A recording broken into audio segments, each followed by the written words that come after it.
You are listening to Charting Cryptos, Commodities, and Currencies. Let's jump first into cryptocurrencies. 24-hour-a-day Bitcoin chart.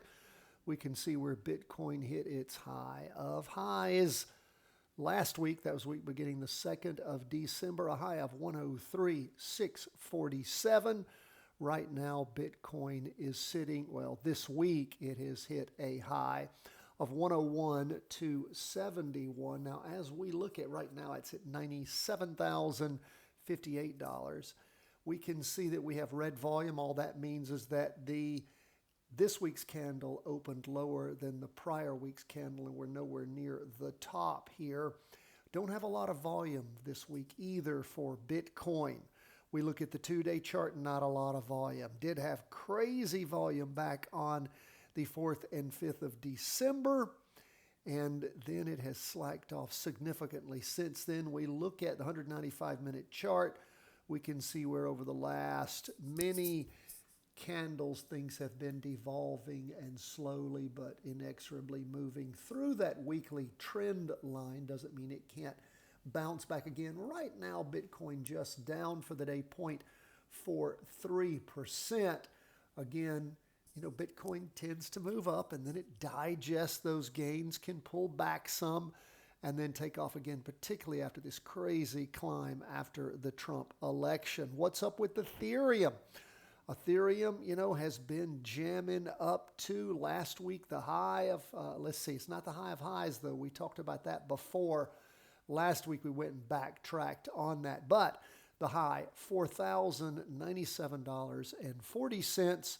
And of course, as we look at where things are, the high so far this week, $4,008.20, down for the day 1.66%. We have a red down 2-day candle. Now, this is just the first day of the latest one. It's Tuesday for the Tuesday, Wednesday. But again, a doji before.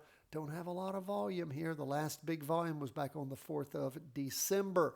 But we can see where Ethereum for the last many 195-minute candles has been heading down and just right there sitting right now on that trend line. So we will keep an eye on it as we move throughout the week. Maybe Ethereum just digesting those prior gains.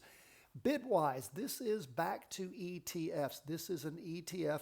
It tracks the top 10 cryptocurrencies, Bitcoin being the big one, weighted as per market share. And of course, similar to Bitcoin, it has blown off, not hit a top since last week. And we can see good bit of volume last week. The big volume was the week after the Trump election, where, again, that's our max volume here lately.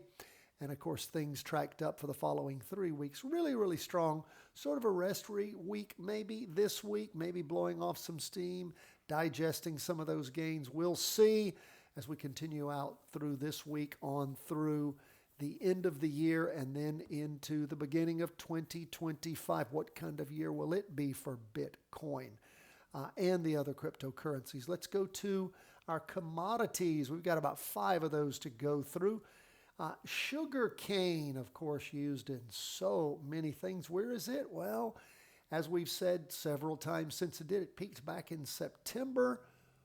Or actually, it peaked in early October, but there was a lot of movement in price, lots of volatility that week.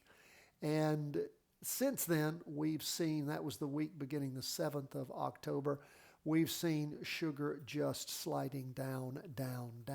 Don't you love the name for sugar? Cane, C-A-N-E. Let's look at corn. Corn, you know, sliding sideways for many weeks and trying here over the course of this week maybe to get a little up movement. Corn had started moving up in September after it bottomed out in late August. Then in early September moved up through the end of September, then down for a couple of weeks through October, and then November trying to get a little traction, and that sort of died. So this second week in December, we can see it trying to pick up again. We'll keep an eye on corn. No volume to speak of there. Copper, likewise, zero volume, but like corn, trying to pick up.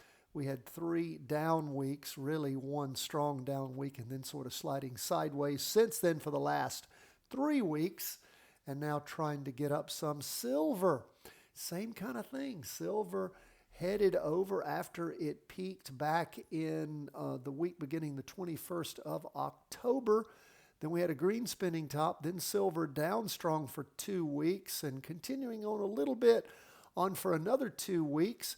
Then a doji last week, and now look at all the volume this week as it starts to head up. Interesting. Maybe we'll be going long silver soon. Who knows? What about wheat? Again, wheat peaked back in the end of September, started dying on the vine, heading down, and this is the first green we have seen in 2 months. So again, we'll keep an eye on wheat and where it might be going. Lastly, we will go look at 3 of our world currencies. The first is the pound sterling. You know, the pound sterling peaked back there in late summer. Well, I guess, yeah, is September, or does it turn fall then? I'm trying to remember when fall starts. Anyway, so the week of September the 23rd and the 30th, the weeks beginning then. We had a doji that week and the 30th, and then things hammering down. And for the last 2 weeks, you know, trying to catch a little bit. The pound trying to catch up a little bit, up for the day, a little bit, 0.22%. But we can look down here on the 2-day chart and again see where the pound has started gaining over the last 10 days. What about the euro? Euro not catching on like the pound. The euro pounding down, you know, hitting its most recent lows with all that volume the week beginning the 18th of November, then sort of digesting those downs. And this week, a little bit of a green spinning top, green doji, not telling us much of anything, down for the day 0.23%. So not sure what the euro is going to be doing. Maybe it's finding a bottom. And the yen, well, it found its bottom, and the prior 2 weeks, beginning 25th of November and the 2nd of December, nice strong up weeks. Bank of Japan must have been doing something to try to carve out that stimulation. Of course, they seem to want to keep the yen prices low for export reasons. And again, maybe they're manipulating, doing something, because this week we have a doji right now down for the day 0.46%. And you can see on the half-day chart, strong down moving the last 2 days, or at least strong down candles, pushing through that weekly trend line. 2 days sitting right there on it. That is where we are this week as we get ready to head on into Christmas, which is coming soon. We always love to have you with us, always love to hear from you. cw@chartingwealth.com is our email address. Don't hesitate to reach out to us with questions, issues, concerns. God bless, my friends. All the best from the whole team at Charting Wealth.